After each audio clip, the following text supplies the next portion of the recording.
उधर पीटीआई में इख्तिलाफात एक बार फिर से खुलकर सामने आ गए हैं। Chairman public accounts committee Junaid Akbar Khan barrister Saif और बैरिस्टर गौहर के खिलाफ फट पड़े। कहा कि बैरिस्टर सैफ को मेरी जगह खैबर पख्तूनख्वा का सूबाई सदर बनाना चाहिए ताकि एक ही इदारा पार्टी भी देखे और सूबा भी संभाले। पार्टी के अंदर कोई फोरम मौजूद नहीं। बैरिस्टर गौहर पार्टी के अंदर मामलात हल करते तो बात बाहर ना आती।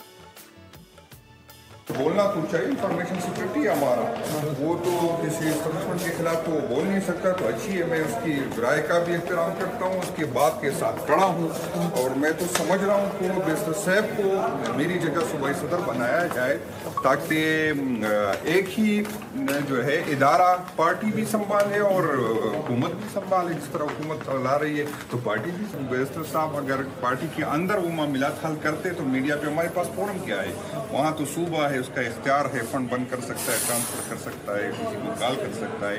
हमारे पास क्या 10 सब्सक्राइब करें और बेल दबाएं ताकि कोई खबर रह न जाए।